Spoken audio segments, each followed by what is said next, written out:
आज की इस क्लास में सभी भक्तों का स्वागत है। अभी हम कीर्तन से स्टार्ट करेंगे। जय राधा माधव कुंज बिहारी, जय राधा माधव कुंज बिहारी, जय गोपीजन वल्लभ गिरिवर धारी, जय गोपीजन वल्लभ गिरिवर धारी, यशोदानंदन व्रज जनरंजन, यशोदानंदन व्रज जनरंजन, यमुना तीरावनचारी, यमुना तीरावनचारी, जय राधा माधव कुंज बिहारी, जय राधा माधव कुंज बिहारी, हरे कृष्णा कृष्णा कृष्णा हरे हरे, हरे राम राम राम हरे हरे, हरे कृष्णा कृष्णा कृष्णा हरे हरे, हरे राम राम राम हरे हरे,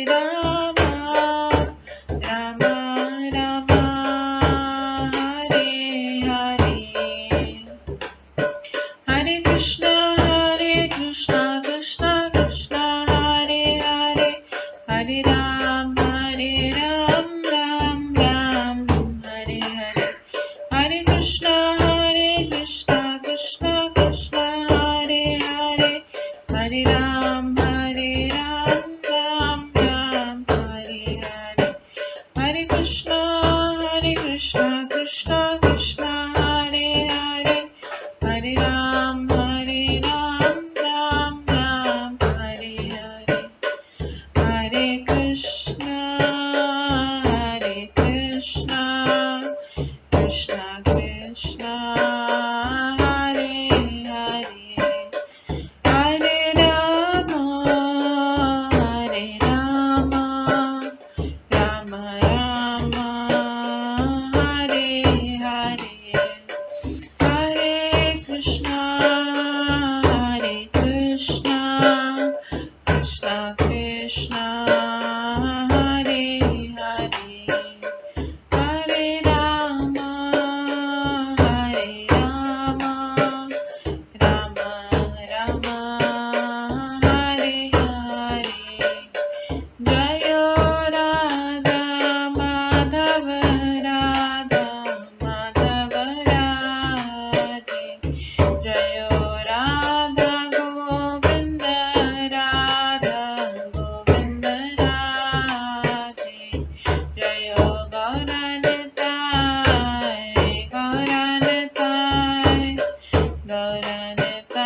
जय गौरनिताय, जय जय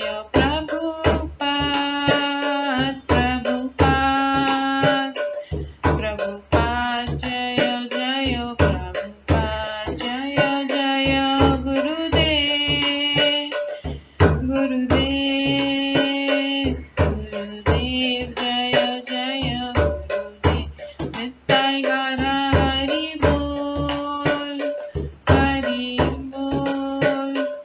हरि बोल नित्य गौर हरि बोल। गौर प्रेमानंदे हरि हरि बोल। हरे कृष्णा। आज की इस क्लास में सभी भक्तों का स्वागत है। अभी मंगलाचरण से स्टार्ट करेंगे। ॐ अज्ञानतिमिरन्धस्य ज्ञानाञ्जनशलाकया चक्षुरुन्मिलितं येन तस्मै श्रीगुरुवे नमः।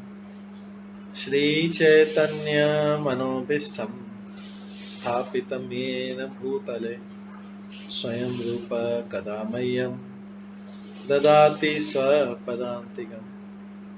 वन्देऽहं श्रीगुरो श्रीयुतपदकमलं श्रीगुरुं वैष्णवांश्च श्रीरूपं साग्रजातं सहगण रघुनाथान्वितं तं सजीवं साद्वैतं सावधूतं परिजनसहितं कृष्णचैतन्यदेवं श्रीराधाकृष्णपादान् सहगण ललिता श्रीविशाखान्वितांश्च नमो विष्णुपदाय कृष्णपृष्ठाय भूतले श्रीमते भक्तिवेदान्त स्वामिन्निति नामिने।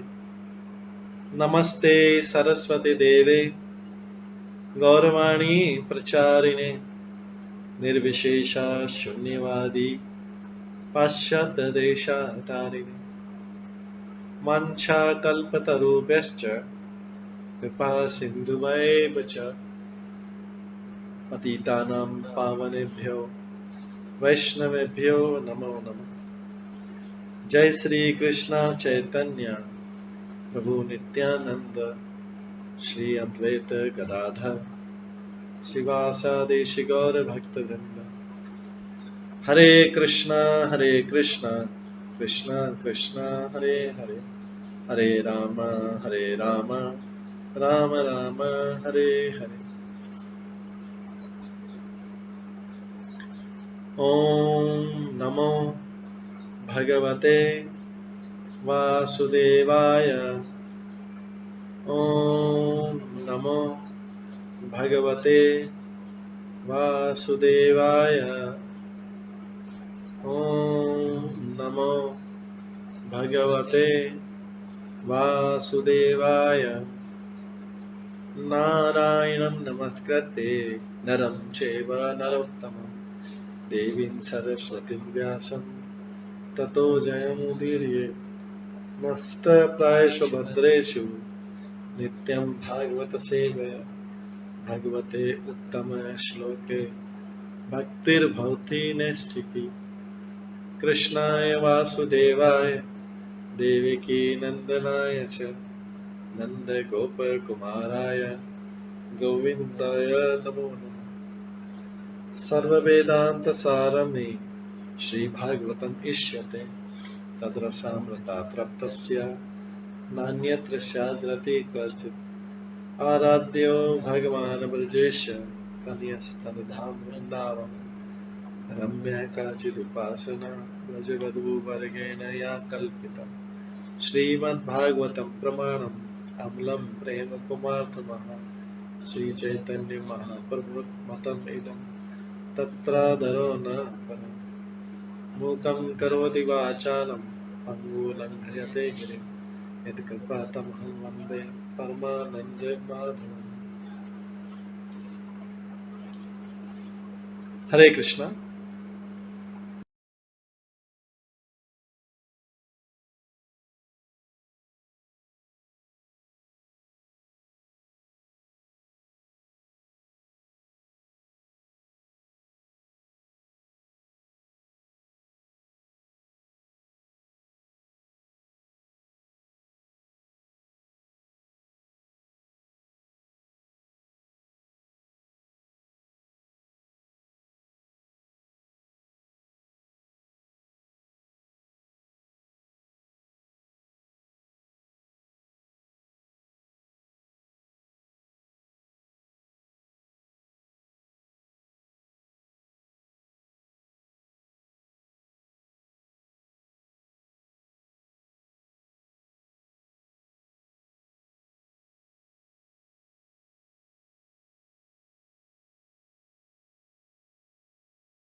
हरे कृष्णा। आज की इस क्लास में सभी भक्तों का स्वागत है। कल हम श्रवण कर रहे थे 11वें स्कंद के 11वें अध्याय के बद्ध तथा मुक्त जीवों के लक्षण।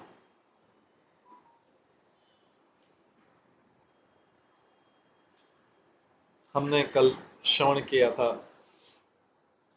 कि किस प्रकार से भगवान कृष्ण जो है उद्धव को जो उद्धव गीता का उपदेश दे रहे हैं, वो उद्धव के प्रश्न का उत्तर देते हैं। उद्धव का प्रश्न बहुत अच्छा था। उद्धव ने पूछा था, प्रभु, बहुत सीधा साधा प्रश्न था। हे उद्धव ने कहा, प्रभु भगवान, आप किस तरह के व्यक्ति को सच्चा भक्त मानते हैं?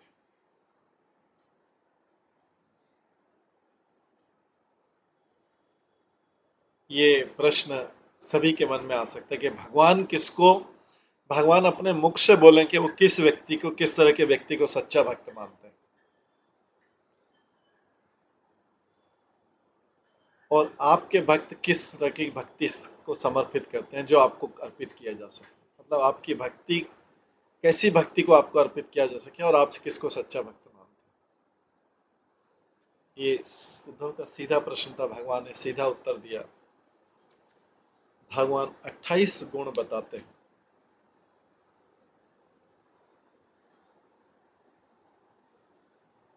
भगवान ने कहा, तो संत पुरुष के क्या जो 28 गुण है वो 4 श्लोकों में 29, 30, 31, 32, 29, 30, 31, 32, 4 श्लोकों में भगवान सच्चे भक्त के गुण बताते। पहला हमने सुना था कृपालु व दयालु। भक्त कभी भी संसार को अज्ञान में डूबे तथा माया के कोड़े खाते नहीं देख सकता। ये कृपालु रस। अज्ञान में डूबे तथा माया के कोड़े खाते नहीं देख सकता, तो कृष्ण भावनामृत वितरित करने में जुट जाता है और कृपालु या दयालु होता है। इतना ही डेफिनेशन। अकृत द्रोह, अकृत द्रोह, बिना कारण का द्रोह। यदि कोई भक्त के प्रति आक्रामक बनता है तो भी भक्त पलटकर उस पर आक्रमण नहीं करता है। वो कभी भी किसी जीव के हित के विपरीत नहीं कार्य करता, चाहे वो व्यक्ति उसका हित समझ पाए या नहीं समझ पाए, लेकिन वो कभी भी उसके जीव के हित के विपरीत कार्य नहीं करता। क्योंकि महान वैष्णव परीक्षित महाराज, युधिष्ठिर महाराज ने भी अपराधियों को दंडित किया।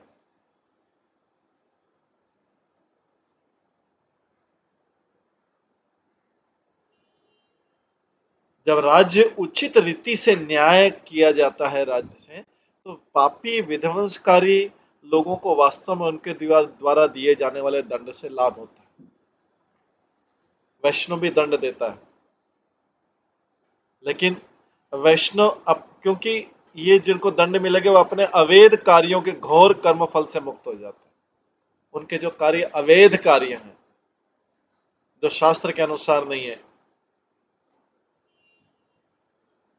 और जो अपनी मनमानी के अनुसार हैं, मन की इच्छाओं के अनुसार हैं, उन सारे कार्यों के लिए और दिए जाने वाले दंड से, क्योंकि वे अपने अवैध कार्यों के घोर कर्मफल से इस प्रकार दंडित होकर मुक्त हो जाता है। वैष्णव शासक किसी ईर्ष्या देशवश दंड नहीं देता, अपितु ईश्वर के नियमों का ठीक से पालन न करने के कारण दंड देता है।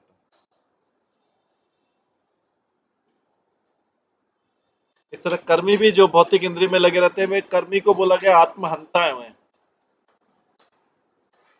कर्मी जो भौतिक इंद्रिय तृप्ति में लगे रहते हैं, आत्महंता है, अपनी ही हत्या कर रहे हैं, आत्मा की हत्या कर रहे हैं। क्योंकि भौतिक चेतना में लीन रहने से परम सत्य तथा अपनी आत्मा के सत्य का अनुभव करने का अपने, क्योंकि वो भौतिक चेतना में, भौतिक कॉन्शियस में रह के, मटेरियल कॉन्शियस में रह के अपना ही परम सत्य का और आत्मा के सत्य का अनुभव करने का अवसर खो रहे हैं। अतः सारे जीव जो भौतिकतावादी विधानों तथा कर्तव्यों के वशीभूत है, जो भौतिक विधानों, भौतिक नियमों के अधीन अपने आप को मानते हैं और भौतिक कर्तव्य को के कंट्रोल में रहते हैं। भौतिक कर्तव्य मतलब मेरा ये कर्तव्य, मेरा ये मैं कर्तव्य, मेरा ये कर्तव्य, मेरा ये कर्तव्य, मेरा ये कर्तव्य, जो सब मन माने कर्तव्य बनाए भौतिक कर्तव्य, क्योंकि ये उन्होंने कर्तव्य इसलिए बनाया कि इससे उनको भौतिक इंद्रिय तृप्ति मिलती है, इसलिए बोलते हैं ये मेरा ड्यूटी, ये भी मेरा ड्यूटी है नहीं ड्यूटी, विधानों में नहीं, ईश्वर के विधान में नहीं ड्यूटी, लेकिन वो अपनी ड्यूटी सब बनाते क्योंकि ऐसा अपीयर हो कि वो अपना कर्तव्य करें, ऐसा लगे कि वो अपना कर्तव्य करें, वास्तव में अपना कर्तव्य नहीं करें, वो अपना इंद्रिय तृप्ति करें। तो आते सारे जीव जो भौतिकतावादी विधानों तथा कर्तव्य के वशीभूत हैं, वे व्यर्थी अपने को तथा अन्य को सताते रहते, उनके अपनी ड्यूटी से, अपने मनगढ़ंत ड्यूटी से उन्होंने बनाई हुई है। वो वर्णाश्रम धर्म की ड्यूटी नहीं, वो ईश्वर की विधान नहीं, ईश्वर की विधान नहीं, भौतिकतावादी विधानों तथा कर्तव्य के वशीभूत रहने से वे व्यर्थी अपने को तथा अन्य को सताते रहते हैं, किंतु शुद्ध वैष्णव उनके लिए अत्यधिक दया तथा चिंता का अनुभव करता है। भक्त कभी भी मनसा वाचा कर्मणा किसी जीव के कल्याण के प्रति कोई हानिकारक काम नहीं करता। और कल्याण की डेफिनेशन है, जैसा कि ऊपर बताया, कल्याण की डेफिनेशन, जीव का कल्याण किसमें है? कृष्ण के भक्त बने। भक्त कभी भी, जो असली भक्त है, कभी भी मनसा वाचा कर्मणा किसी जीव के कल्याण के प्रति, उसका जो आध्यात्मिक है उसके प्रति हानिकारक कर्म नहीं। यहाँ पे जो कल्याण शब्द का मीनिंग इसलिए ऊपर कर दिया क्लेरिफाई, कल्याण का मतलब है उसको, उसका आध्यात्मिक कल्याण। तीसरा तितिक्षु पढ़ा था हमने, सहनशीलता। भक्त अपने प्रति किए गए किसी अपराध को, किसी भी अपराध को क्षमा कर देता है। वैष्णव अपने को मल पुरुष से भरे भौतिक शरीर से विलग रखता है, अपने आप उससे विलग रखता है। इसलिए जब प्रचार कार्य होता है, प्रचार का कार्य होता है, भक्त किसी को भी प्रचार कर रहा है या किसी को उपदेश दे रहा है भगवत धाम, भक्त के साथ कोई दुर्व्यवहार करता है तो उसकी अनदेखी करके भद्र पुरुष जैसा रहता है। वैष्णव भगवान नाम का ऊंची आवाज में कीर्तन करता है और उन पतित आत्मा बद्धात्माओं को सहता रहता है, जो गिरे फालन लोग हैं, जो भौतिकतावादी लोग हैं, मेडिटेशन, उनको सहन करता रहता है और क्षमा करता रहता है। उनके साथ में जो शुद्ध भक्त के साथ ठीक से आदान प्रदान नहीं कर पाता। चौथा सत्य सार हमने पढ़ा था, भक्त सदैव स्मरण रखता है कि वो उन भगवान का नित्य दास है जो सर्वज्ञ, समस्त आनंद के आगार तथा समस्त कर्मों के चरण हो। भक्ति से बाहर कार्यों से दूर रखकर भक्त सत्य पर अटल रहता है, वो व्यर्थ समय नहीं गंवाता और वो निर्भीक, शक्तिशाली तथा स्थिर रहता है।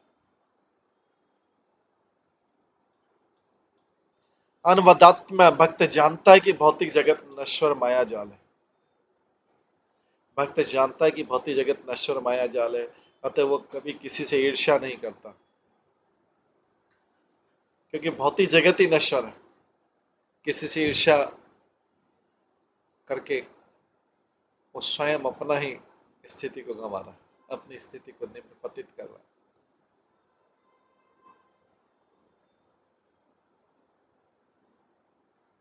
कभी भी वो व्यक्ति किसी को क्षुब्ध करना, किसी की आलोचना करना नहीं चाहता। छठा सम, एक भक्त भौतिक सुख या दुख, यश या अपयश में स्थिर तथा संभाव बनाए रखता है। उसका असली धन तो कृष्ण चेतना है। भौतिक धन तो आ जा सकता है, नहीं भी हो सकता है, लेकिन उसका असली धन कृष्ण चेतना है, उसके द्वारा कुछ भी प्राप्त कर सकता है। वो समझता है कि उसका असली स्वार्थ जो है इस भौतिक प्रकृति के दायरे में नहीं है, इसके लिमिट से बाहर है उसका असली स्वार्थ। उसका असली स्वार्थ वहीं से पूरा हो सकता है। वो बाह्य घटनाओं से उत्तेजित अवसन नहीं होता, अपितु कृष्ण की सर्वशक्ति संपन्न चेतना में स्थिर है। सातवां हमने पढ़ा था सर्व उपकारक। इसमें अपकारक भी और उपकारक भी। उपकारक पहले, सर्व उपकार, अपनी स्वार्थपूर्ण इच्छाओं की उपेक्षा करना, अपनी स्वार्थपूर्ण इच्छाओं की उपेक्षा करना और अन्यों की तुष्टि करने के कार्य को परोपकार बोलते हैं। जबकि अपनी तृप्ति के लिए अन्यों को तंग करना पर अपकार कहलाता है। भक्त सदैव कृष्ण के आनंद हेतु कार्य करता है, इसलिए परोपकार करता है, क्योंकि कृष्ण के आनंद के लिए कार्य करता है और कृष्ण कृष्ण सभी जीवों के आश्रय हैं। अतः भक्त के कार्य अंततः फाइनली अंततः हर एक को अच्छे लगते हैं। जैसे प्रभुपाद ने भी कार्य करे, हो सकता है कि उस टाइम पे कईयों को नहीं लगा, लेकिन प्रभुपाद के जाने के बाद से बोलते हैं, उस वृंदावन गोस्वामी बोलते हैं बहुत अच्छा कार्य किया था, बहुत अच्छा, लेकिन उस टाइम नहीं बोला, क्योंकि उनके सारे कार्य भगवान कृष्ण के आनंद हेतु कार्य, इसको परोपकार है। अपनी स्वार्थपूर्ण इच्छाओं को नहीं कर रहा, स्वार्थपूर्ण इच्छाओं की तो उपेक्षा करा है, अपनी इच्छाओं को, भौतिक इच्छाओं को इग्नोर कर रहा है और अन्यों की तुष्टि के लिए कार्य कर रहा है, ये परोपकार है। और परोपकार का फिर बताया, भक्त सदैव भगवान कृष्ण के आनंद हेतु कार्य करता है, ये उसका परोपकार का, उनके आनंद के लिए कार्य करता है, क्योंकि वही जब इसी वो के शासन है, वही सभी जी के आश्रय, वही तो अल्टीमेटली आगे लिखा है, फलतः भक्त के कार्य अंततः हर एक को अच्छे लगते हैं, क्योंकि भगवान कृष्ण के प्रति भक्ति करना ही कल्याण का कार्य की पूर्ण अवस्था है। अगर कोई किसी का कल्याण करना चाहता है तो बोला गया है भगवान कृष्ण के प्रति भक्ति करना कल्याण कार्य की पूर्ण अवस्था, this is the perfect stage, यही सबका कल्याण। क्यों? क्योंकि वही तो सभी जीवों के आश्रय है, क्योंकि कृष्ण ही हर एक के सुख दुख के परम नियंता। अगर कोई किसी को सुख देना चाहता है, उसका दुख कम करना चाहता है, तो भी कृष्ण के माध्यम से इसका कल्याण होगा। स्वयं कृष्ण, कोई व्यक्ति स्वयं भगवान नहीं बन जाए और मैं सोचे कि इसका दुख दूर कर दूंगा, मैं इसको सुखी कर दूंगा, इसका मतलब है कि स्वयं भगवान को, और इसमें व्यक्ति बुरी तरह से पटकी खाता है, ना तो स्वयं स्वयं भी पतित हो जाता है, और जिनका वो भौतिक कल्याण करना चाहता है वो भी पतित हो, क्योंकि इसमें से उसने भगवान का एग्जिस्टेंस खत्म कर दिया और स्वयं भगवान करने बनने का प्रयास किया। मैं किसी का दुख दूर कर दूं, मैं किसी को सुखी कर दूं, तो इसमें माया बुरी तरह से उसको पटक देती नीचे कि तुम भगवान बनने चले।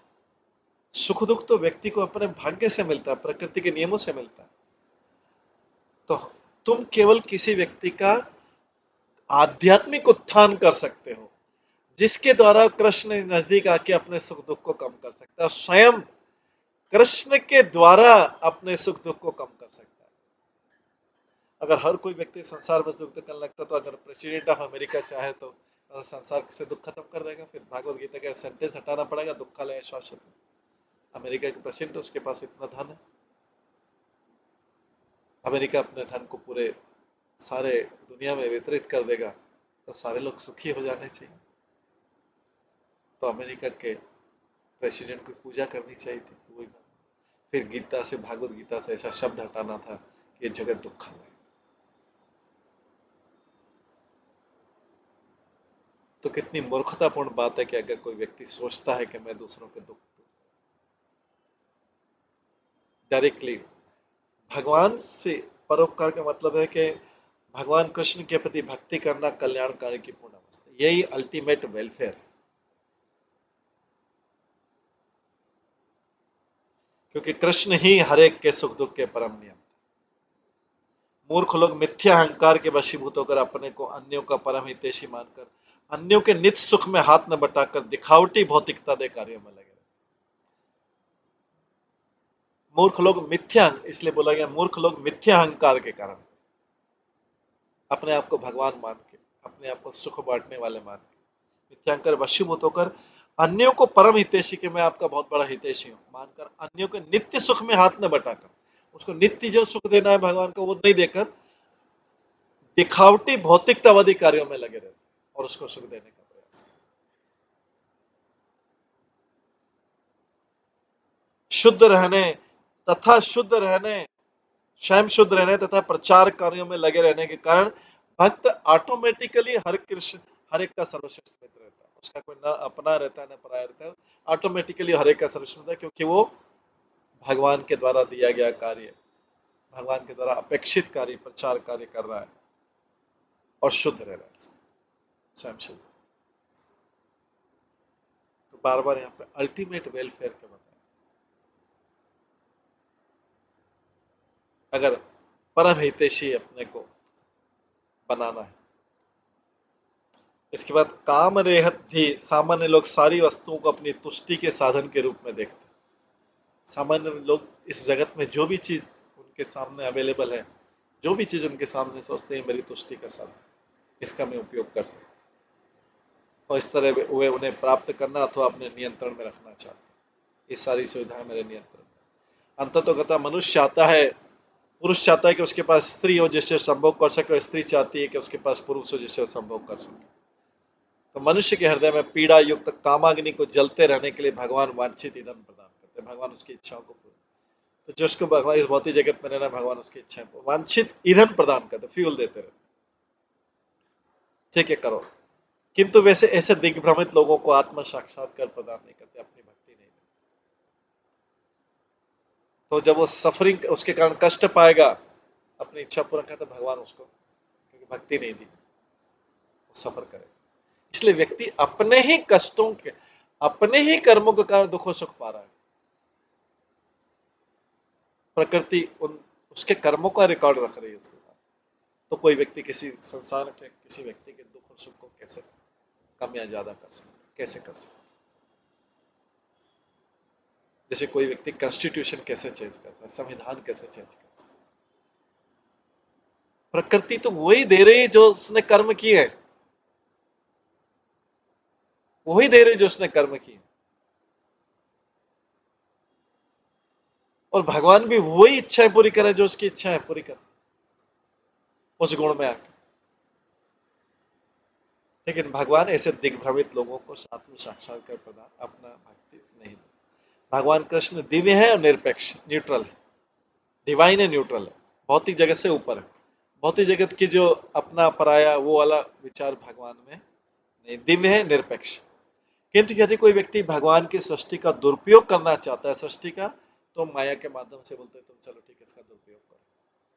माया के माध्यम से उसे सुविधा प्रदान करते हैं, और मनुष्य अपने को संसार का महान और कामी भोक्ता बनकर उसमें फंस जाने से जो असली सुख भगवान देना चाहते हैं, उनके पास जो रिजर्व है, उससे वंचित। जैसे कोई माता पिता अपने संतान को चाहे कि बड़ा बन के अच्छा व्यक्ति बने, अच्छा बिजनेस करे, अच्छा जॉब करे, जो भी करे, लेकिन उसका संतान सोचे कि नहीं मैं तो बुरे काम धंधे में नशा करूंगा, अवैध संग करूंगा, जुआ खेलूंगा, मीट खाऊंगा, चारों नियमों को उल्लंघन करूंगा क्योंकि मेरे मित्रों के बीच में मुझे इसी में आनंद आ रहा है। तो क्या होगा? वो अपने महान संसार का महान और कामी भोक्ता बनकर फंस जाने से असली सुख जो उसके माता पिता चाह रहे हैं उसके लिए कि बड़ा होकर ऐसा असली सुख, भौतिक जगत का जो सुख, तथाकथित सुख, उसके लिए वो सोच रहे माता पिता सोच। इसी प्रकार से भगवान सबके लिए आध्यात्मिक सुख की बात कर रहे हैं, आध्यात्मिक सुख के लिए प्लान कर रहे हैं, लेकिन भौतिक जगत का व्यक्ति उसमें नीचे का जो सुख है, नीचे लो लेवल का सुख है, जो लो लेवल का एकदम सुख है, वो कामी भोक्ता बनकर उसमें फंस रहने से असली सुख से वंचित हो जाए। दूसरी ओर जिसने कृष्ण की शरण ग्रहण कर ली है, वो पूर्ण ज्ञान तथा आनंद से युक्त होता है और भौतिक जगत के मोहक बहकावे से ठगा नहीं, उसका चीटिंग ठगा नहीं जाता। जिसने कृष्ण की शरण ले ली, जब तक कृष्ण की शरण नहीं लिए तब तक व्यक्ति माया के लोरियों में आता रहेगा। माया अलग अलग लोरियां गाएगी और उसको पटक पटक के मारेगी। भौतिक जगत के बहुत बहकावे से ठगा नहीं जाता जो कृष्ण की शरण में आएगा। कैसे बताया? शुद्ध भक्त उस मूर्ख हिरण के मार्ग का अनुसरण नहीं करता है। मूर्ख हिरण, शिकारी हिरण को कैसे पकड़ता है जंगल में? शुद्ध भक्त उस मूर्ख हिरण के मार्ग का अनुसरण नहीं करता जो शिकारी जो मधुर बांसुरी से, वेणु से मोहित करके हिरण मारा जाता है, फंस जाता है। वो सुनते सुनते सुनते सुनते आता है, भागता भागता है, और शिकारी आके उसको जाल, कितना मोहित करता है शिकारी, उसको भ्रमित करता है और उसको फंसा लेता है। भक्त कभी भी सुंदर स्त्री की कामों की याचनाओं से आकर्षित नहीं होता और मोहग्रस्त कर्मियों से भौतिक उपलब्धि की तथा गतित महिमा सुनने से, मटेरियल अचीवमेंट की इसने ये कर लिया, मोहग्रस्त कर्मियों से भौतिक उपलब्धि की तथाकथित महिमा सुनने से कतराता है। नो मोर मटेरियल अचीवमेंट, नहीं सुनना मटेरियल अचीवमेंट। ये अच्छा है, वो कृपालु, ये दयालु, ये केयरिंग है, वो उसने बहुत अच्छा कर लिया, उसने धन कमा लिया, इसने कर लिया, उसने कर लिया। इस तरह से शुद्ध भक्त सुगंध या स्वाद से मोहित नहीं होता, न ही वह विलासी भोजन के प्रति अनुरक्त रहता है, न ही शारीरिक सुख के लिए दिन भर अरेंजमेंट करता है, उसका प्रबंध करता है। ईश्वर की सृष्टि का असली भोक्ता स्वयं भगवान है। जीव तो गौण भोक्ता है, जीव तो एंजॉय बोलता है अपने आप को, लेकिन वो तो एंजॉय कर नहीं पाता, कभी भी नहीं कर पाता, क्योंकि गौण भोक्ता है, नेग्लेक्टफुल भोक्ता है, उसका एंजॉय है, डुप्लीकेट एंजॉय है। तो वो जो भगवान के आनंद के माध्यम से असीम आनंद का अनुभव करते हैं, आनंद का अनुभव करने की पूर्ण विधि पूर्ण भक्ति योग कहलाती है। जो असली आनंद है वो भक्ति योग पूर्ण विधि है। भक्त कभी भी स्थिर बुद्धि के शुभ पद को हाथ से नहीं जाने देता, भक्त कभी भी स्थिर बुद्धि के शुभ पद को हाथ से नहीं जाने देता, भले उसके सामने तथाकथित कितने भी भौतिक अवसर खड़े हो, कितने भी अपॉर्चुनिटी। नौवां है दांत, नौवां है दांत। भक्त पाप कर्मों से सहज ही विकर्षित होता है, उसकी तरफ आकर्षित नहीं होता। उसको पता लग जाता है, ज्ञान है कि ये पाप कर्म है, इसलिए उनसे रिपेल होता है, उनसे दूर भागता है, विकर्षित होता है। भक्त पाप कर्मों से सहज ही इजीली विकर्षित होता है और अपने सारे कार्य कृष्ण को अर्पित करके अपनी इंद्रियों को वश में रखता है। इसके लिए स्थिर एकाग्रता तथा सतर्क मानसिकता चाहिए, अलर्ट माइंड चाहिए उसके लिए, और स्थिर एकाग्रता जी कि कौन सी चीजों से विकर्षित होना है, कौन सी चीजों से आकर्षित होना। तो इसको बोलते हैं दांत, ये नौवां गुण। भक्त भक्त पाप कर्मों से सहज विकर्षित होता है और अपने सारे कार्य कृष्ण को अर्पित करके अपनी इंद्रियों को वश में रखता है। उसके लिए स्थिर एकाग्रता तथा सतर्क मानसिकता चाहिए। 10वां मृदु। भौतिकतावादी व्यक्ति जो लोगों को अपने मित्र या शत्रु के रूप में देखता है, क्योंकि उसके अंदर राग और द्वेष की भावना है, तो वो मित्र के साथ कैसा व्यवहार करना है और शत्रु के साथ कैसा व्यवहार करना है, या राग में कैसा बोलना है, द्वेष में कैसा बोलना है, वो इसमें एक्सपर्ट है।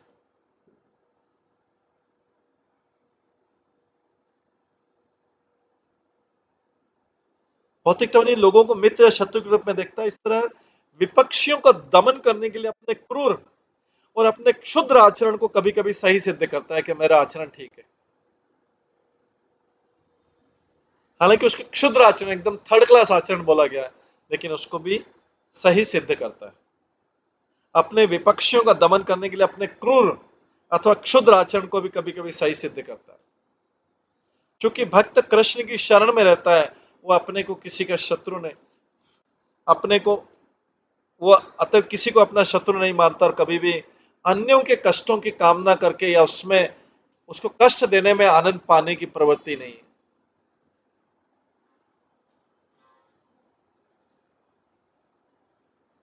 इस तरह वो शालीन होता है, मृदु।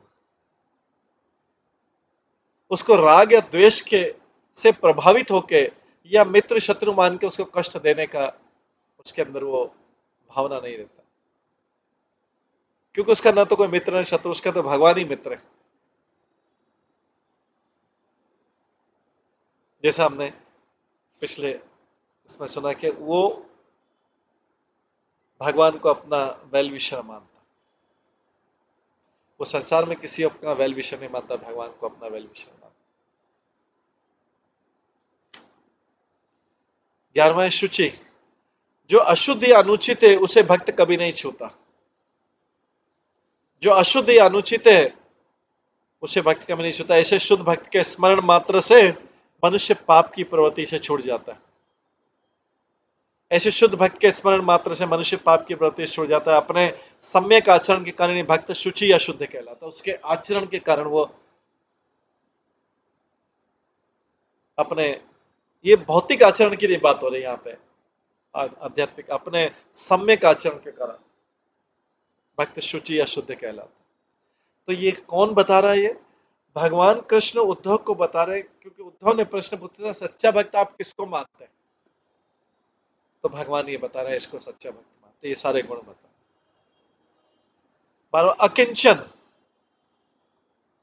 भक्त व्यर्थ के संग्रह भावना से मुक्त रहता है और किसी वस्तु को भोगने या त्यागने के लिए उत्सुक नहीं रहता है, क्योंकि वो हर वस्तु को कृष्ण की संपत्ति मानता है। वो हर वस्तु को कृष्ण की संपत्ति मानता है। या किंचन उस व्यर्थ की संग्रह भावना से मुक्त रहता है।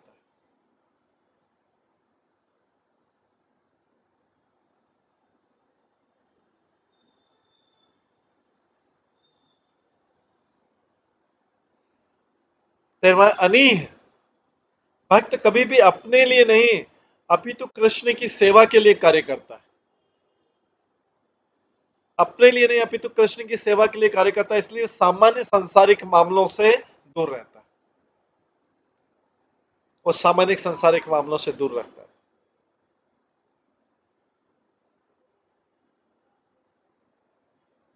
वो अपने आप को सामाजिक रीति रिवाज या सामाजिक कर्तव्य से अपने आप को दूर रखता है।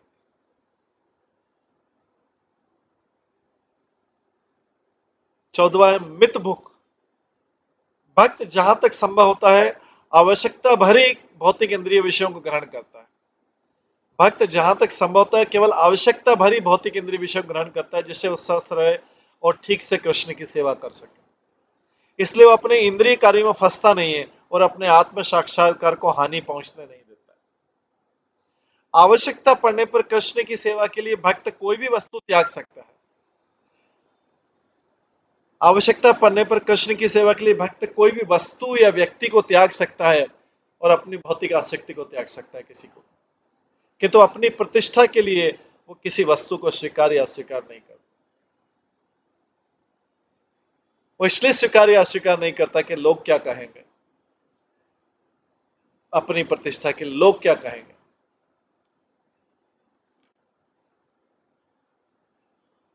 प्रतिष्ठा के लिए किसी वस्तु को स्वीकार अस्वीकार नहीं करता। 15वां शांत। तो यहां पे शांति का मतलब जो भौतिक जगह समझता है कि शांत, वो वाली शांति की बात नहीं कर रहे हैं। देखिए यहां पे आध्यात्मिक शांति का मीनिंग, जो लोग भगवान की सृष्टि का दुरुपयोग करना चाहते हैं वे सदैव अशांत रहते हैं।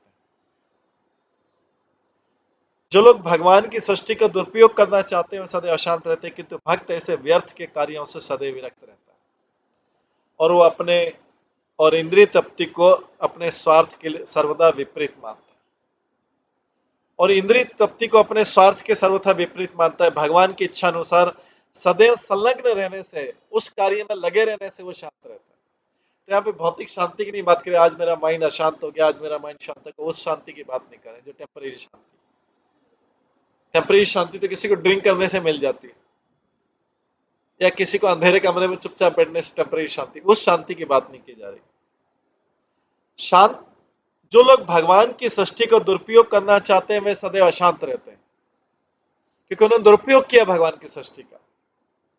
किंतु भक्त ऐसे व्यर्थ के कार्यों से सदैव विरक्त रहता है और इंद्रिय तृप्ति को अपने स्वार्थ के सर्वथा विपरीत मानता है कि उसका असली स्वार्थ भगवान की सेवा है। भक्त भगवान की इच्छा अनुसार सदैव संलग्न रहने से वो शांत रहता है। तो उस डेफिनेशन से शांत रहता है कि वो भगवान की इच्छा पूरी कर रहा है, तो उसका कोई डिस्टर्बेंस नहीं।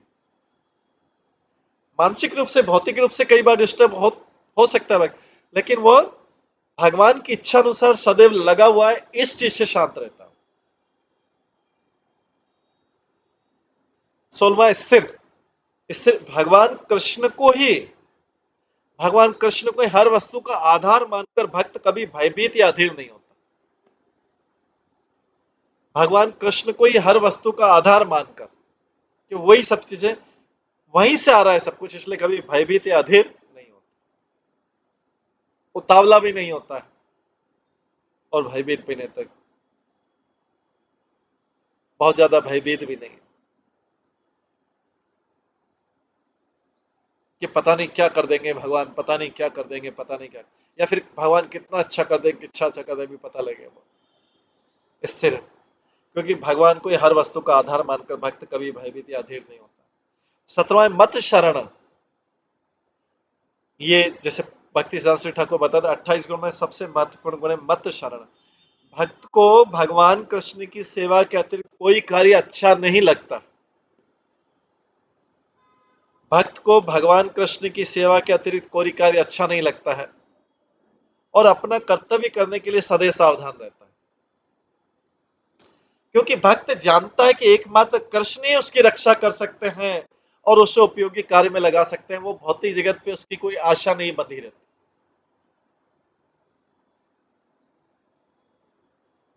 वो भौतिक जगत के किसी व्यक्ति की शरण में नहीं रहता, न किसी को, न किसी भौतिक व्यक्ति को अपनी शरण में लेता, न किसी भौतिक व्यक्ति को शरण में लेता।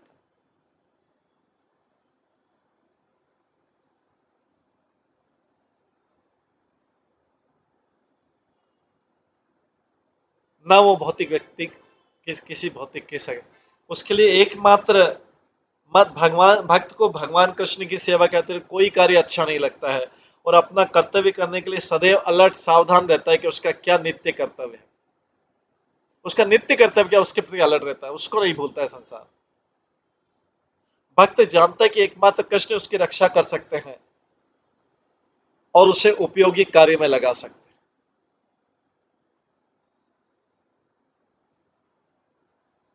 ये मत शरण है। 17वां है। 18वां मुनि।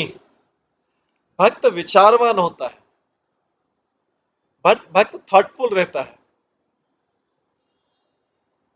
और बुद्धिमत्तापूर्ण चिंतन से अपनी आध्यात्मिक प्रगति से विभक्त होने से बचता है। वो हमेशा चिंता करता था किस तरह से कहीं मैं अपनी आध्यात्मिक प्रगति से विपथ तो नहीं हो जाऊं, वहां से स्लाइड तो नहीं हो जाऊंगा, वहां से डेविएट तो नहीं हो जाऊंगा। भक्त विचारवान होता है और बुद्धिमत्तापूर्ण चिंतन से अपनी आध्यात्मिक प्रगति से विपथ होने से एक ही चीज से डरता है कि मेरी आध्यात्मिक प्रगति नहीं रुक जाए। बुद्धि से ही वो कृष्ण के विषयों में संशयों से मुक्त हो जाता है। अपने आप को बुद्धि का यूज करके वो अपने आप को डाउट से फ्री करता है।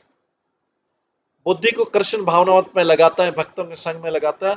अपने आप को बुद्धि से कृष्ण के विषय में संशयों से, डाउट से अपने आप को मुक्त कर लेता है, क्योंकि उसी को वहीं पे फाउंडेशन बनानी है अपनी। और स्थिर कृष्ण भावना मत से जीवन की सारी समस्याओं का समाधान करता है, सामना करता है। और स्थिर कृष्ण भावना मत से जीवन की सारी समस्याओं का सामना करता है और समाधान करता है। ये 18वां है।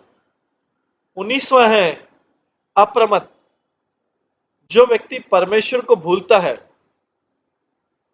अप्रमत मतलब जो व्यक्ति परमेश्वर को भूलता है, वो न्यूनाधिक सनकी होता है, मतलब वो क्रेजी व्यक्ति।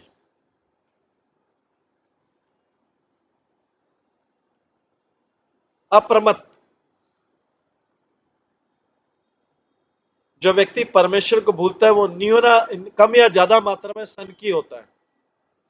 किंतु भक्त अपने समस्त कर्म भगवान कृष्ण को अर्पित करके विवेकवान बना रहता है, विवेकवान बना रहता है। तो प्रमत्त मतलब होता है पागल या सनकी, प्रमत्त।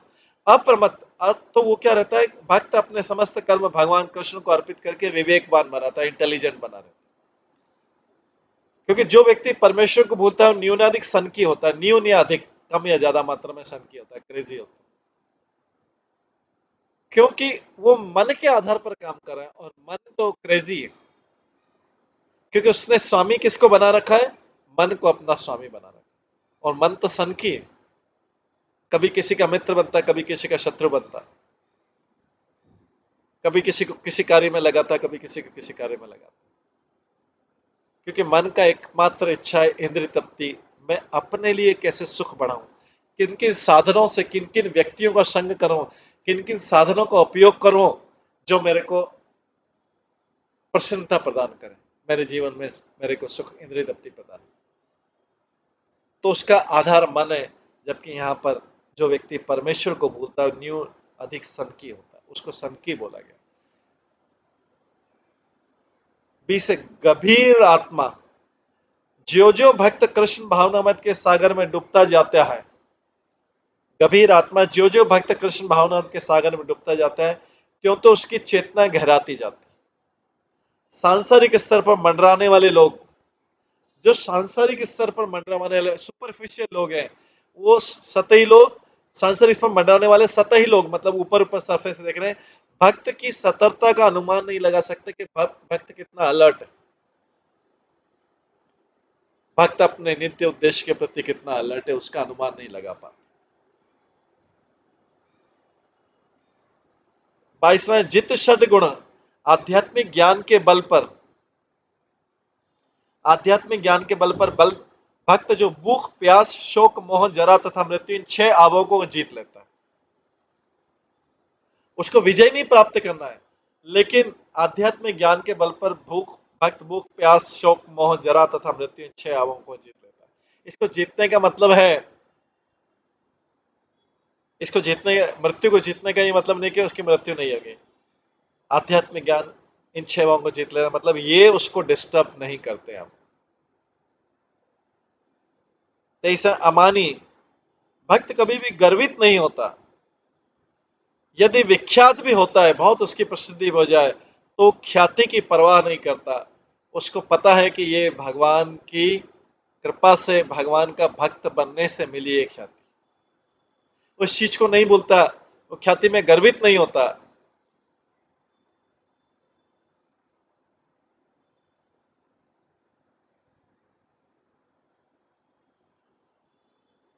अमानी भक्त कभी गर्वित नहीं होता। यदि विख्यात भी होता है तो उसकी ख्याति की बहुत परवाह नहीं करता। उसके बाद मानद भक्त अन्यों का आदर करता है, क्योंकि हर व्यक्ति भगवान कृष्ण का अंश।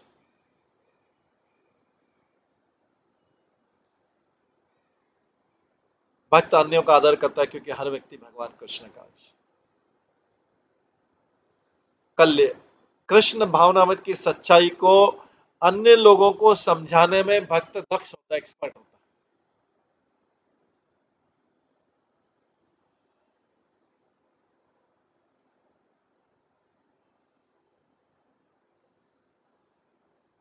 कृष्ण भावनामृत की सच्चाई को अन्य लोगों को समझाने में भक्त एक्सपर्ट होता है कि दूसरा व्यक्ति उसको समझ जाए और उसको फॉलो करना चालू करे, उसमें एक्सपर्ट है।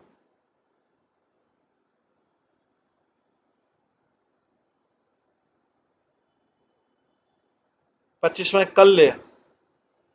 कल्य मतलब होता है कृष्ण भावनामृत की सच्चाई को अन्य लोगों को समझाने में भक्त दक्ष होता है। कृष्ण भावनामृत की सच्चाई को अन्य लोगों को समझाने में भक्त एक्सपर्ट होता है।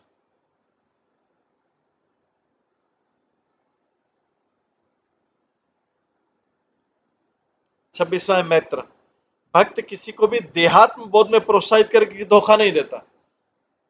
देहात्म बोध में क्या, अरे देह को संभालो, देह को संभालो, देह को संभालो। भक्त देह को उतना ही संभालता है जिससे कृष्ण की सेवा करने के लिए उसको अवसर मिलता रहे।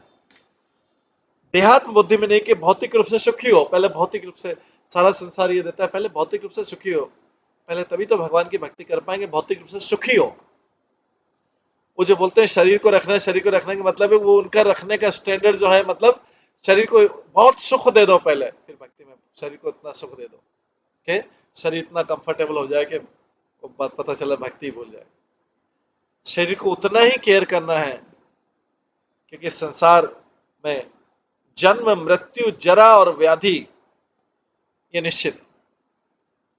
व्याधि में निश्चित है, जरा भी, बुढ़ापा में निश्चित है, और मृत्यु तो निश्चित है इसे जन्म लेने के बाद। तो भक्त किसी को भी देहात्म बोध में उसको भौतिक ज्ञान दे दे के उसे प्रोत्साहित, देहात्म बोध मतलब होता है भौतिक जगत का ज्ञान, देह को कैसे सुखी रखा जाए। किसी को भी देहात्म में बोध में प्रोत्साहित करके धोखा नहीं देता। ये चीटिंग, अगर किसी को मटेरियल एंजॉयमेंट में लगा दिया, भौतिक सुख प्राप्ति के लिए, चीटिंग बिजनेस, धोखा हो जाएगा उसके साथ, उसका भी पतन हो जाएगा और बताने वाले व्यक्ति का भी पतन हो जाएगा, दोनों पतित हो जाएंगे। तो भक्त किसी को भी देहात्म बोध में प्रोत्साहित करके धोखा नहीं देता, प्रत्युत अपने प्रचार कार्य से हर एक का मित्र होता है। वो मित्र और किसी के नहीं, और उसका भौतिक कोई संबंध नहीं है किसी से, वो अपने प्रचार कार्य से हर एक का मित्र हो जाता है। प्रचार कार्य से, क्योंकि भगवान सबके वेल विशर है, तो भगवान के बिहाफ पे ही वो वेल विशिंग कर रहा है, अपनी तरफ से कोई वेल विशिंग नहीं कर रहा है किसी, उसकी अपनी कोई इच्छा नहीं किसी का वेल विशर बनने की, क्योंकि भगवान का कार्य कर रहा है, इसलिए ऑटोमेटिकली वो सबका वेल विशर है। तो जो अभक्त लोग होते हैं वो मानते नहीं है भक्त को अपना वेल विशर, लेकिन भक्त तो फिर भी है वेल विशर, उसको शत्रु मानते हैं, तो ठीक है वो शत्रु माने, लेकिन वास्तव में वो वेल विशर है। उसके तो ऐसी मैत्री नहीं करता। मैं किसी को भक्त किसी को देहात्म बोध में प्रोत्साहित करके धोखा नहीं देता। देहात्म बोध के आधार पर किसी से फ्रेंडशिप नहीं करता। 27वां कारुणिक। भक्त लोगों को विवेकशील बनाने का प्रयत्न करता है। भक्त लोगों को विवेकशील, बी इंटेलिजेंट, स्पिरिचुअली इंटेलिजेंट, विवेकशील बनाने का प्रयत्न करता है। इसलिए वो दयालु भी कहा जाता है। ये पहले भी ऊपर डेफिनेशन। वो पर दुख दुखी होता है, मतलब दूसरों को, जैसे माया के द्वारा सबसे पहला जो दयालु होने का बताया था स्वभाव, कि माया के द्वारा भक्त कभी भी संसार को अज्ञान में डूबे तथा माया के कोड़े खाते नहीं देख सकता। इसलिए कारुणिक होता है, दूसरों को विवेकशील बनाने का प्रयत्न करता है कि भाई माया के कोड़े क्यों खा रहे हो। इसलिए पर दुख दुखी होता है, या ऐसा जो दूसरों के दुख को देखकर स्वयं दुखी हो, दूसरों को माया के जाल में फंसे देखकर उसको दुख हो रहा है कि लोग क्यों इतने कोड़े खा रहे हैं, खाते जा रहे हैं, खाते जा रहे हैं, खाते जा रहे हैं, कोड़े खाते। और 28वां कवि होता है। भक्त भगवान कृष्ण के दिव्य गुणों का अध्ययन करने में पटु होता है और भगवान के ऊपर से विरोधी दिखने वाले गुणों में सामंजस्य समन्वय दिखाने में समर्थ होता है। भगवान के अगर कंट्राडिक्टिंग गुण दिखे तो उसको कोऑर्डिनेट करके लोगों को समझाता है कि नहीं, ये जो आपको समझ में आ रहा है भगवान के बारे में, ये नहीं है, गलत है ये। तो भगवान के ऊपर से विरोधी दिखने वाले कई भगवान की लीलाएं, जैसे कृष्ण की लीलाएं, कृष्ण की कई लीलाएं हैं जो ऊपरी तरफ से विरोधी दिखती है, लेकिन क्या करता है भक्त, क्या करता है, क्योंकि वो भगवान के गुणगान में एक्सपर्ट रहता है, तो भक्त भगवान कृष्ण के दिव्य गुणों का अध्ययन करने में एक्सपर्ट रहता है, उनको दिव्य गुणों को समझ लेता है कि भगवान क्या कहना चाह रहे हैं, और भगवान के ऊपर से दिखने वाले, विरोधी दिखने वाले गुणों में सामंजस्य, मतलब कोऑर्डिनेशन, समन्वय, मतलब रिकंसाइल करना मैं समर्थ होता है। इस तरह लोगों को समझा पाता है, इस तरह लोगों को समझा पाता है। ये 28वां गुण। तो भगवान के परम स्वभाव का ज्ञान होने पर ही ऐसा संभव। श्री चैतन्य महाप्रभु गुलाब के फूल से मृदु थे और वज्र से भी कठोर थे। तो भक्त में भी यही, गुलाब के फूल से मृदु है लेकिन वज्र से भी कठोर। इन विरोधी गुणों को भगवान के दिव्य स्वभाव तथा कार्य के परिप्रेक्ष्य में समझा जा सकता है। जो व्यक्ति बिना किसी विरोध के या भ्रम के कृष्ण भावनामृत के सत्य को समझ सकता है, वह कवि अत्यंत विद्वान कहलाता है। तो कवि अत्यंत विद्वान कहलाता है। उपयुक्त गुणों के विकास के अनुसार ही आध्यात्मिक मार्ग पर चलने वालों की स्थिति का पता लग जाता है। अंततोगता सबसे महत्वपूर्ण गुण भगवान, इनमें सबसे महत्वपूर्ण गुण है भगवान कृष्ण की शरण ग्रहण करना, क्योंकि भगवान अपने निष्ठावान भक्त को सारे गुण प्रदान कर सकते हैं। भक्ति की निम्नतम अवस्था में मनुष्य इंद्रिय तृप्ति भोगने की अभिलाषा से कर्म करता है। भक्ति की निम्नतम अवस्था में मनुष्य इंद्रिय तृप्ति भोगने की अभिलाषा से कर्म करता है। जो भी इसके काम होते हैं केवल एंजॉयमेंट के लिए, सेल्फ एंजॉयमेंट के लिए। सारे कामों का केंद्र अगर कभी कोई विचार करे तो सारे कामों का केंद्र में तो उसका एंजॉयमेंट। वो किसी की भौतिक सहायता कर रहा है या नहीं कर रहा है, या किसी से मित्रता रख रहा है, किसी से शत्रुता रख रहा है, किसी से राग रखा है, किसी से देश रखता है, सब उसको एंजॉयमेंट दे रहे हैं, इसलिए वो कर रहा है।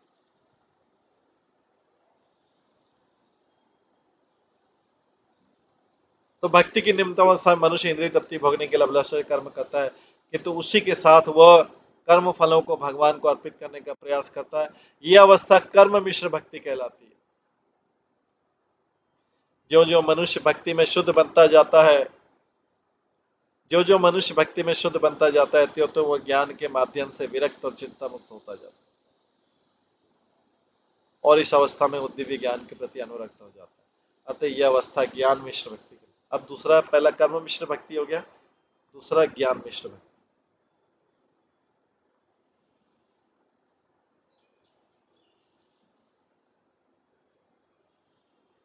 जो जो मनुष्य भक्ति में शुद्ध भक्त बनता जाता है, त्यों तो वह ज्ञान के माध्यम से विरक्त और चिंता मुक्त होता जाता है। इसको बोलते हैं ज्ञान मिश्र भक्ति। अतः अवस्था ज्ञान में श्रुति है।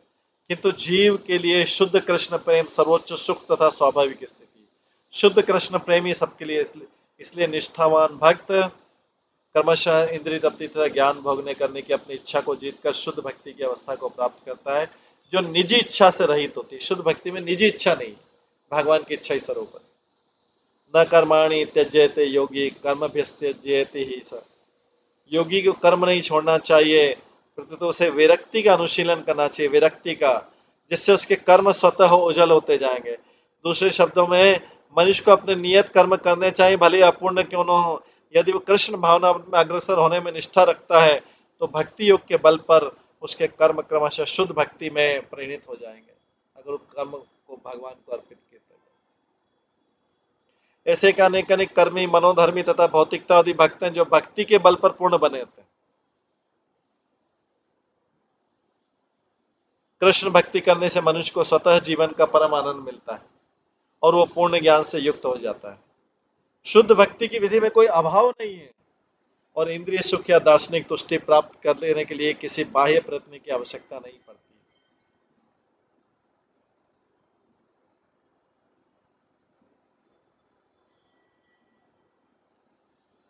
हाँ, मनुष्य को पूर्णतः आश्वस्त होना होगा कि कृष्ण की सेवा मात्र से उसे जीवन की सारी सिद्धि मिल जाएगी। यदि किसी में उपयुक्त गुणों में से कोई गुण न भी रहे तो भी उसे सच्चे मन से कृष्ण की भक्ति में लगना चाहिए। इससे धीरे धीरे उसका चरित्र पूर्ण हो जाएगा, लेकिन सच्चे मन से लगना पड़ेगा। जो व्यक्ति कृष्ण का निष्ठावान भक्त होगा उसमें भगवत कृपा से सारे गुण स्वतः उत्पन्न हो जाएंगे और उपयुक्त गुणों से युक्त जो व्यक्ति पहले से कृष्ण भक्त कर रहा है, पहले से करा, वो तो महानतम भक्त समझा जाना चाहिए। जैसा कि श्लोक 32 में बताया गया है, भगवान का शुद्ध भक्त वर्णाश्रम पद्धति के अंतर्गत कर्म करने के शुद्ध लाभों से पूरी तरह ज्ञात रहता है और इस तरह वो इन कर्मों की उपेक्षा करने की हानिकारक गलती से भी परिचित होता है। तो भी भगवान पर पूर्ण श्रद्धा कर भक्त अपने सारे सामाजिक तथा धार्मिक कर्म छोड़ देता है और पूरी तरह भक्ति में लग जाता है। वो जानता है कि भगवान कृष्ण ही प्रत्येक वस्तु के परम स्रोत हैं और सारी सिद्धि कृष्ण से ही प्राप्त होती है। अपनी असामान्य श्रद्धा के कारण भक्त सत्तम अर्थात समस्त जीवों में सर्वश्रेष्ठ कहलाता है। जैसा कि श्रील रूप गोस्वामी ने उपदेशामृत में बताया, जिस व्यक्ति में उपयुक्त गुण अभी तक उत्पन्न नहीं हुए किंतु जो कृष्ण भावनामृत के लिए निष्ठा पूर्वक प्रयत्नशील है, उसे उत्कृष्ट वैष्णव की कृपा प्राप्त करने का प्रयास करना चाहिए। मनुष्य को शुद्ध भक्ति के ऐसे इच्छुक व्यक्तियों की घनिष्ठ संगति करना चाहिए और उसे आश्वस्त होना चाहिए कि कृष्ण नाम का कीर्तन करने से सारी सिद्धि प्राप्त हो सकती है। इन श्लोकों में हुए वर्णन के अनुसार संत पुरुष के समाज के सौंदर्य की कल्पना की जा सकती है। कृष्ण भावनामृत के उपयुक्त और अद्भुत गुण शांत तथा संपन्न समाज के आधार है। यदि सारे लोग कृष्ण भक्ति करने लगे तो भय, हिंसा, काम, लोभ तथा अज्ञानता का वर्तमान वातावरण ऐसी देवी स्थिति में परिणित हो सकता है जिससे सभी नेता तथा नागरिक सुखी होंगे। यहाँ पर मुख्य बात है कि मत शरणम तथा माम भजे, इस तरह संपूर्ण जगत सत्तम अर्थात अत्यंत पूर्ण हो सकता है, सत्तम उसके लिए पूर्ण हो सकता है। ये भगवान उद्धव को बता रहे हैं, क्योंकि उद्धव का प्रश्न था सच्चा भक्त आप किसको मानते हैं। भगवान ये सारे गुण,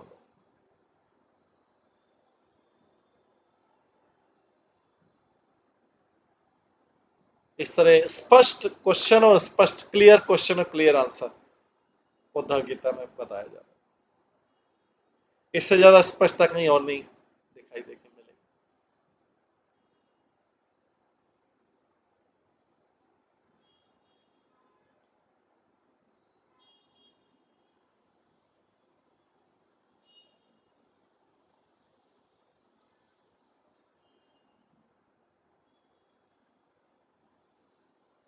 तो ये आज उसमें हम यहीं पे विराम देते हैं इस बद्ध तथा मुक्त जीवों के लक्षण अध्याय का, और इसके आगे के जो श्लोक है वो हम कल श्रवण करेंगे। आज की क्लास में यहीं पे विराम देते हैं। सभी भक्तों का बहुत बहुत धन्यवाद। सब भक्तों के लिए एक बार हरे कृष्ण महामंत्र का जप करते हैं। हरे कृष्णा कृष्णा कृष्णा हरे हरे, हरे राम राम राम। श्री श्रीमद् भागवतम महापुराण की जय, श्रील प्रभुपाद की जय, सभी भक्त गणों की जय। हरे कृष्ण।